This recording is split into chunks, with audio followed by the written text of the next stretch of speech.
Sedangkan terdakwa Mursidah binti Biman terbukti secara sah dan meyakinkan bersalah melakukan tindak pidana sebagaimana didakwakan oleh umum, menjatuhkan pidana terhadap terdakwa selama 1 bulan. 3. Satu set gagal kunci pintu yang telah rusak patah dikembalikan kepada saksi Idawati. 4. Membuatkan biaya perkara sejumlah Rp2.000. Menimbang bahwa atas tuntutan penuntut umum tersebut penasihat hukum terdakwa telah menyampaikan nota pembelaan secara tertulis pada tanggal 9 Oktober 2019 yang pada intinya perbuatan terdakwa tidak terbukti secara sah, meyakinkan karena terdakwa tidak melakukan perbuatan sebagaimana dalam dakwaan dan penuntut umum. Oleh karena itu, mohon kepada majelis hakim agar dapat memberikan putusan yang cukup menerima nota pembelaan dan penasihat hukum terdakwa, membebaskan terdakwa dari segala dakwaan dan melepaskan terdakwa dari segala tuntutan hukum, memulihkan hak terdakwa dalam kemampuan kedudukan harkat dalam tanahnya, membatalkan biaya perkara kepada negara. Menimbang bahwa atas pembelaan tersebut penuntut umum telah pula menanggapi dalam tweetnya yang merupakan pendapatnya secara tertulis pada pokoknya menyatakan tidak sependapat dengan nota pembelaan dari penasihat hukum terdakwa karena pendapat penasihat hukum terdakwa terlalu prematur, naif dan paradok, menyatakan bahwa melakukan perbuatan mulia hal ini mereduksi makna perbuatan mulia apabila disematkan kepada terdakwa yang telah melakukan perbuatan melanggar hukum. Dan sebab itu penuntut umum berpendapat tetap pada pertanyaan. 5. Bahwa terdakwa yang dilakukan persidangan oleh penuntut umum didakwa berdasarkan surat dakwaan tunggal seperti itu. Untuk dakwaan tidak kami bacakan lagi sebagaimana perbuatan terdakwa diatur dan diancam dalam pasal 406 ayat 1 KUH pidana. 5. Bahwa atas surat dakwaan penuntut umum tersebut terdakwa menyatakan sudah mengerti akan isi dan maksudnya, oleh karena yang terdakwa dan penasihat hukumnya dinyatakan tidak melakukan eksepsi atau keberatan terhadap dakwaan tersebut. 5. Bahwa untuk membuktikan dari dakwaannya penuntut umum telah menghadirkan saksi-saksi. 1. Idawati binti M. Samin. 2. Mardian binti Jamaluddin. 3. N. Mulyani binti Tahun. Terhadap saksi tersebut tidak kami bacakan lagi. Selanjutnya sebagaimana telah terangkum. 4. Saksi Evi Sylvia binti Syekh Umar Abdullah. Dan terhadap saksi tersebut tidak kami bacakan lagi sebagaimana telah kami ini. Memang bahwa kepada dalam persidangan ini dari pihak kesempatan untuk menghadirkan saksi yang menyenangkan. Dan kesempatan tersebut terdakwa menyatakan saksi yang menyenangkan akan dihadirkan. 1. Saksi Imayati alias Ima binti Usman. Kemudian saksi Ditawati binti Kemali, di mana terhadap saksi tersebut sebagaimana telah dilampirkan dalam putusan ini tidak dibacakan lagi. 5. Bahwa selanjutnya telah pula didengarkan keterangan terdakwa Mursidah. Terhadap keterangan terdakwa tidak kami bacakan lagi sebagaimana telah terlampir dalam putusan ini. 5. Bahwa persidangan ini perkara ini telah dilakukan oleh berupa satu set dalam kunci itu yang telah rusak atau patah karena telah disita secara sah. Sah pula menjadi pertimbangan dalam perkara ini. 5. Bahwa dari keterangan saksi dan keterangan terdakwa dan dihubungkan dengan bukti bahkan oleh fakta hukum, fakta mana menuju pada perbuatan terdakwa. Menimbang bahwa untuk mempersidak uraian putusan ini maka segala sesuatu yang termuat dan terlampir dalam berita acara persidangan yang ada relevansinya dianggap sebagai suatu kesatuan bagian tidak dipisahkan dalam putusan ini. Menimbang bahwa seluruh fakta hukum untuk dalam persidangan, keterangan saksi, keterangan terdakwa tersebut di atas, apakah hal tersebut sudah cukup untuk dijadikan dasar hukum yang telah diambil oleh penuntut umum sebagaimana dasar surat tuntutan pidananya tersebut? Dalam hal ini, majelis hakim akan mempertimbangkan dan membuktikan dengan cara menghubungkan satu dengan lainnya dari keseluruhan fakta-fakta hukum tersebut di atas sudah mendapat penjelasan dan kebenaran materi dalam perkara ini. Menimbang bahwa berdasarkan pada fakta hukum persidangan, penuntut menyatakan bahwa perbuatan terdakwa tersebut secara sah, mengakibatkan bersalah pelaku tidak pidana sebagaimana dimaksud dalam pasal 406 KUH pidana. Dengan landasan pokok yaitu terdakwa telah melakukan tindak pidana pengurusan barang. Menimbang bahwa dari fisiknya tidak seorang pun dapat jatuh pidana kecuali apabila pengadilan karena alat pembuktian yang sah menurut undang-undang mendapat keyakinan bahwa seorang dapat bertanggung jawab atas bersalah perbuatan yang didakwakan kepadanya. Menimbang bahwa terdakwa telah dakwaan umum dengan dakwaan tunggal untuk melanggar pasal 406 ayat 1 KUH pidana. Menimbang bahwa karena surat dakwaan umum disusun dalam tunggal, majelis hakim akan mempertimbangkan dakwaan tersebut berdasarkan fakta hukum di persidangan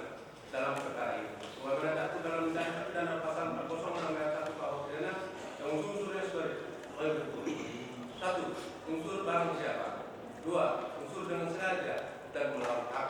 3. Unsur menghancurkan, merusak, membuat tak dapat dipakai, menghilangkan barang sesuatu. 4. Unsur yang sebelumnya bersebagian dalam milik orang lain.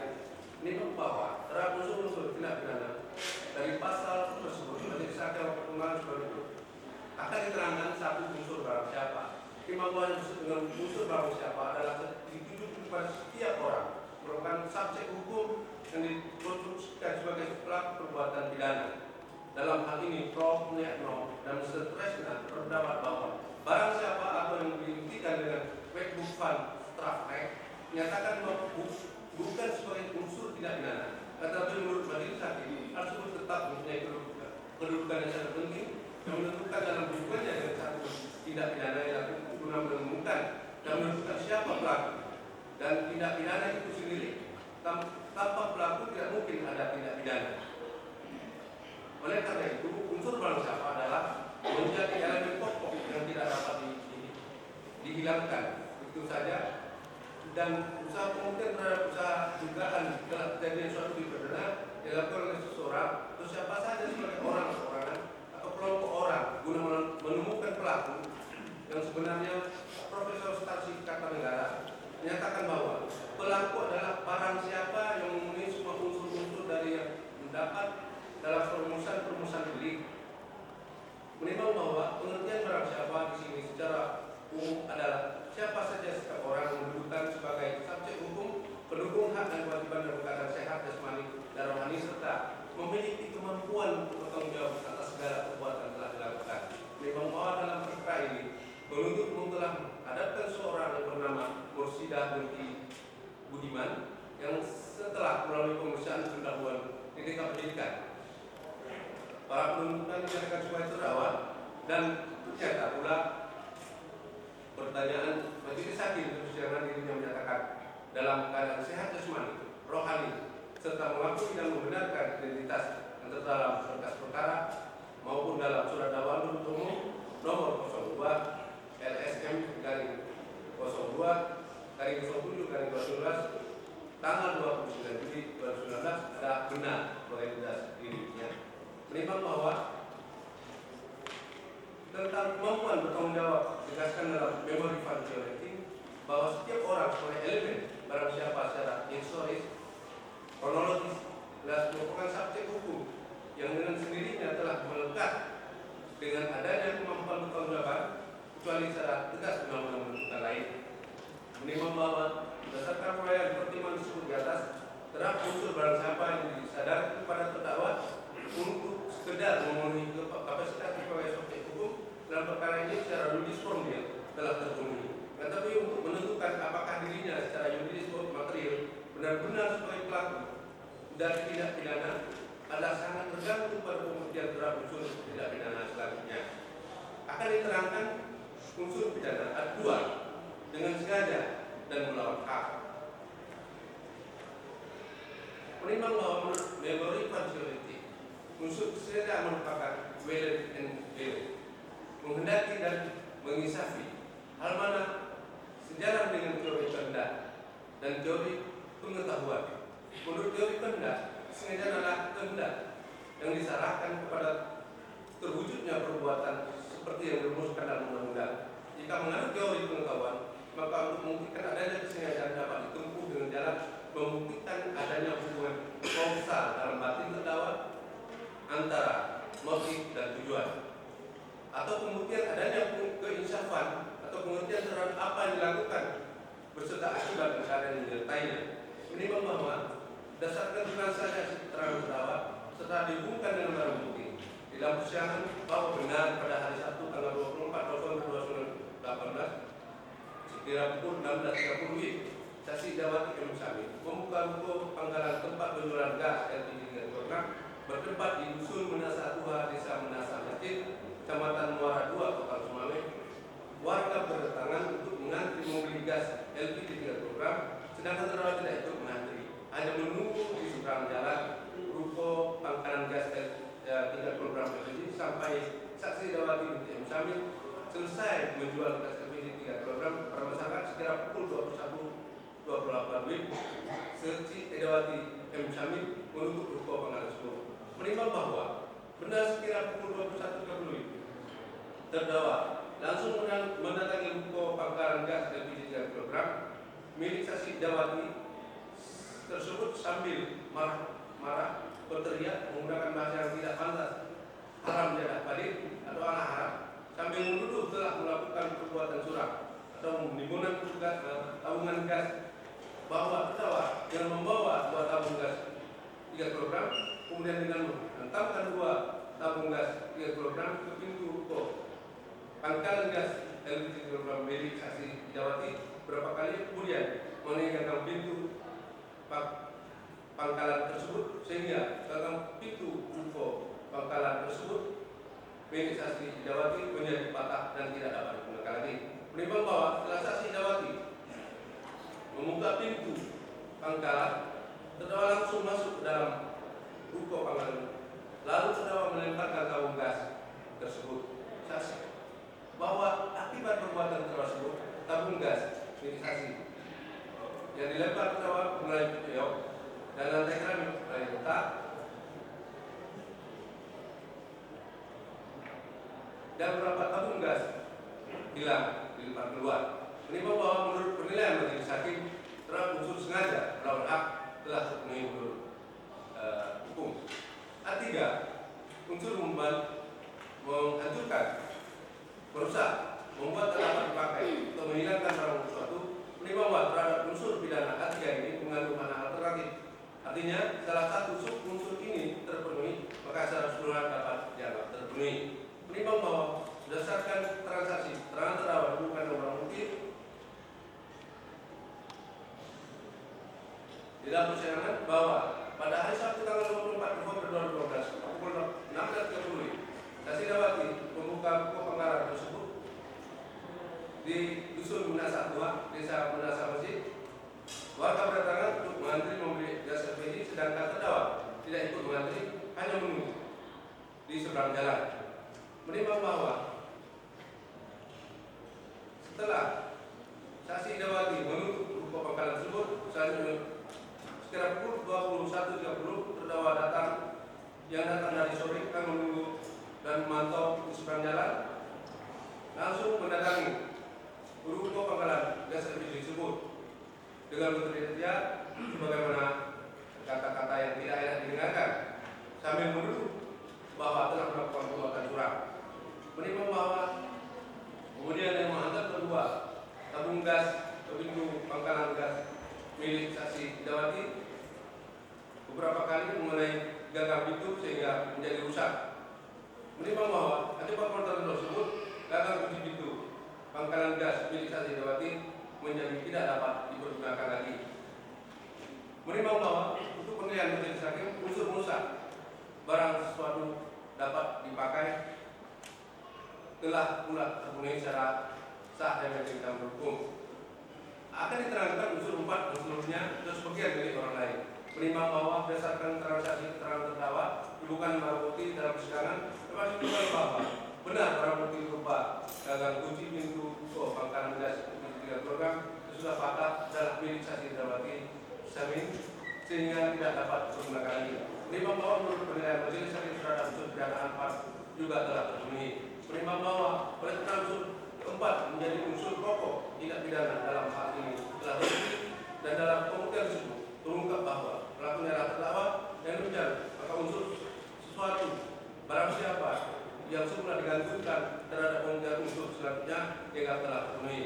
Menimbang bahwa dengan terpenuhi unsur-unsur dari pasal 406 ayat 1 KUH penyiaran tersebut data, maka majelis hakim berpendapat sependapat dengan penuntut umum sebagaimana dalam tuntutan pidananya bahwa dalam penuntut umum tersebut telah dapat dibuktikan secara sampai tingkat hukum. Menimbang bahwa sebelum hukum melakukan pertimbangan lebih lanjut, terlebih dahulu akan dipertimbangkan berkaitan dengan nota pembelaan yang diajukan oleh secara tulis oleh penasihat hukum terdakwa yang pada pokoknya menunjukkan bahwa perbuatan terdakwa tidak terbukti secara sah dan bersalah karena terdakwa melakukan perbuatan sebagaimana didakwakan dalam putusannya karena tujuan terdakwa hanya semata-mata untuk membongkar angkara LPG nakal yang melakukan penimbunan gas dan menyalurkan kepada orang yang tidak berhak.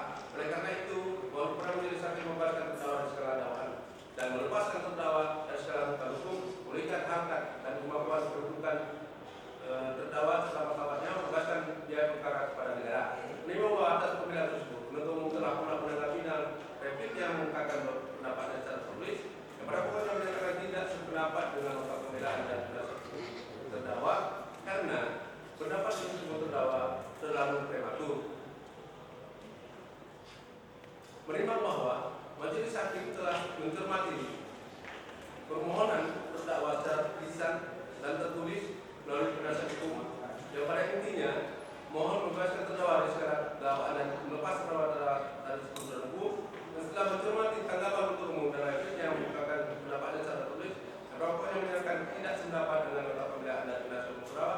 Oleh karena itu terdakwalah yang telah melakukan perbuatan melawan hukum.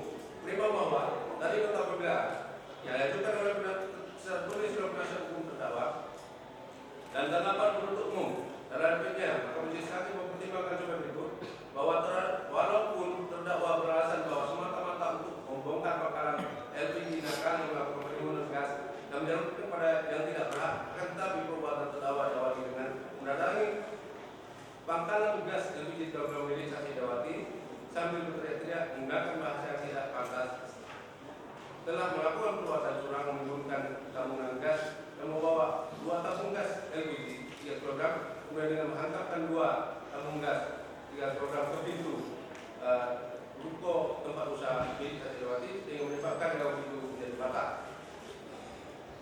Serta ada 3 buah tabung gas yang dibuang keluar ruko oleh terdakwa.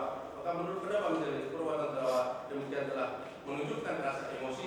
Sesungguhnya terdakwa telah membantah tidak pernah melakukan perbuatan yang dilakukan kepada terdakwa.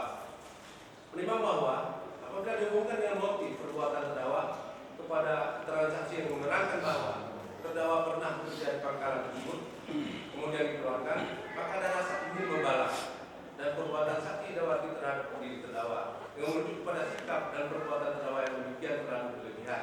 Oleh sebab itu sifat kesalahan dan perbuatan terdakwa tersebut tidak dapat menjadi hal yang menyatakan pertanggungjawaban pidana.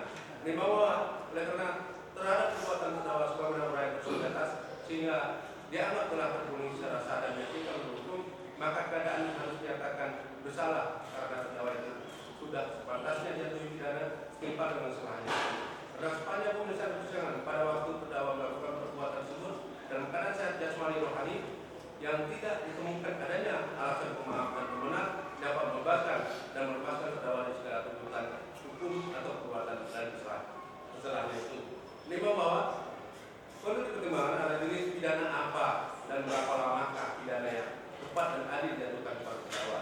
Menimbang bahwa persoalan pidana adalah masalah yang sentral dalam hukum pidana, merupakan pekerjaan yang amat rumit untuk menentukan secara tepat dan adil. Oleh karena itu, untuk dapat menentukan secara tepat dan adil diperlukan parameter atau patokan bagi majelis hakim dalam menjatuhkan pidananya. Menimbang bahwa Undang-Undang 12 Tahun 1995 tentang pemasarakatan mengatur bahwa fungsi penjatuhan pidana bukanlah merupakan tindakan balas dendam dari negara, melainkan suatu upaya menyadarkan narapidana atau terdakwa agar menyesali perbuatannya dan kembali menjadi warga masyarakat yang baik, taat kepada hukum, menjunjung nilai-nilai moral, sosial, keagamaan sehingga cara tercapai kehidupan masyarakat yang aman, tertib dan damai. Menimbang bahwa pasal dakwaan penuntut umum yang dituntut dalam pasal 406 ayat 1 pidana yang telah terbukti dilakukan oleh terdakwa tersebut mengancam perbuatan terdakwa dengan pidana penjara, sedangkan di bawah penuntut telah menuntut terdakwa dalam surat perjanjian dengan pidana penjara selama 10 bulan, maka menurut pendapat majelis terlalu berat bagi terdakwa. Untuk lebih jelasnya, sebagaimana tersebut dalam amal putusan ini, menimbang bahwa sesuai pula dengan politik hukum pemerintah, Ketua Kementerian Surat Edaran Mahkamah Agung Nomor 3/2021 tanggal 20 Agustus 2021 yang pada pokoknya agar segenap para pengadilan sungguh-sungguh menjamin penegakan hukum dan mengambil tindakan yang benar dan adil, terutama perkara-perkara yang tidak lain adalah perkara-perkara yang penuh perhatian masyarakat, termasuk perkara yang kita hadapi sekarang, perkara terdakwa, termasuk perkara yang kita sidangkan ini. Menimbang bahwa hal ini bersesuaian pula dengan pendapat Profesor Ruslan Saleh. Kesalahan memang suatu yang penting dalam menentukan ukuran pidana, tetapi sama sekali bukan sebagai alat untuk mencari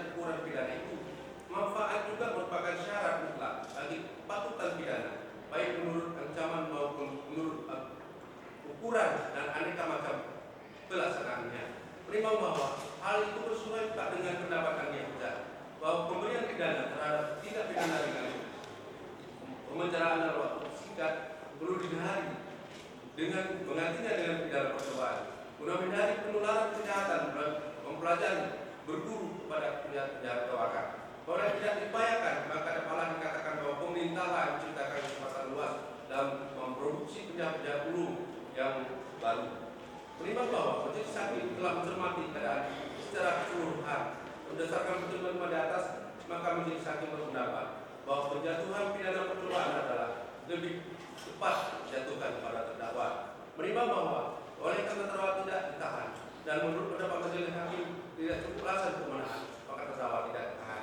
Menimbang bahwa terhadap barang bukti yang diajukan persidangan oleh penuntut umum untuk selanjutnya sebagaimana disebut dalam putusan bawah ini, menimbang bahwa sebelum majelis hakim menjatuhkan pidana kepada terdakwa, maka terlebih dahulu akan mempertimbangkan keadaan-keadaan yang memberatkan, keadaan-keadaan yang meringankan. Karena memberatkan perbuatan terdakwa dapat merugikan orang lain, terdakwa tidak merasa bersalah atas perbuatannya, terdakwa berkeluarga dalam keterangan, terdakwa tidak menyesali atas perbuatannya. Karena meringankan, terdakwa belum pernah dihukum, terdakwa mempunyai tanggungan keluarga, yaitu anak-anak yang masih kecil yang harus dinafkahi. Bahwa dasarkan seluruh pertimbangan di atas, maka majelis hakim berpendapat pidana yang diajukan pada terdakwa sudah tepat, benar, dan sesuai dengan fungsi pembinaan yang bersifat preventif, kuratif, rehabilitatif, dan edukatif, serta memenuhi rasa keadilan. Menimbang bahwa karena terdakwa dinyatakan bersalah, oleh karena itu terdakwa jatuh pidana, maka terdakwa akan kembali pula membayar biaya perkara yang jumlahnya sebagaimana disebut dalam putusan bawah ini.